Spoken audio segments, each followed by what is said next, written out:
Hello friends, welcome to my channel cooking and beyond by Induji. இன்றைக்கி நான் ஒரு பருப்பு அடை ஒரு வித்தியாசமான காம்பினேஷனில் பண்ணியிருக்கேன். அது என்னென்னா, நான் இந்த மாவு பச்சரிசி ஒரு கப்பு, புழுங்கரிசி ஒரு கப்பு, அதுக்கப்புறமா கடலைப்பருப்பு பருப்பு சேர்த்து ஒரு கப்பு, பாசிப்பருப்பு ஒரு அரை கப்பு, சோளம் வெள்ளை சோளம் இருக்குங்களா மில்லட், அது ஒரு 1/4 கப்பு, இதெல்லாம் போட்டு நல்லா ஊற வச்சுட்டு ஒரு 5 hours நான் காலையில் எழுந்து நல்லா அலம்பி நல்லா ஃப்ரெஷ் தண்ணியில் ஊற வச்சுட்டேன். அது ஊற வைக்க சில பேர் காஞ்ச மிளகாய் சிவப்பு மிளகாய் இருக்கு இல்லைங்களா, அதையும் போட்டு நல்லா அலம்பிட்டு அந்த பொடி விரையெல்லாம் எடுத்துட்டு அதுவும் அந்த தண்ணியிலே ஊற வச்சுட்டேன்.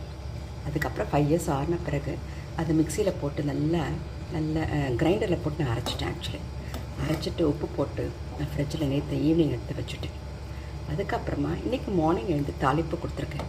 அது தேங்காய் எண்ணெயில் கடுகு, பெருங்காயம், உளுத்தப்பருப்பு, பச்சை மிளகாய், கருவேப்பிலை இதெல்லாம் போட்டு சீரகம் அதெல்லாம் போட்டு நல்லா தாளித்து தேங்காய் எண்ணெயில் அதை இதில் மாவில் கலந்துருக்கேன்.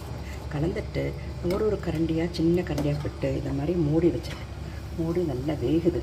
அதிலே தேங்காய் எண்ணெய் 1 ஸ்பூன் நம்ம விட்டுருக்கோம். அது விட்ட பிறகு இந்த மாதிரி நான் திருப்பி போட்டிருக்கேன். இது ரொம்ப லேட் ஆகும். அதனால நான் இந்த மாதிரி சின்ன 2 பேனில் இது மாதிரி நான்ஸ்டிக் பேனில் இந்த மாதிரி பார்த்துருக்கேன். இது பாருங்க, இது மாதிரி நல்ல ஒரு சாஃப்டாகவும் இருக்கும், கிறிஸ்பாகவும் இருக்கும். வெளியே பார்த்தா உங்களுக்கு கிறிஸ்பாக தெரியும், உள்ளே பார்த்தோன்னா உங்களுக்கு சாஃப்டாக தெரியும்.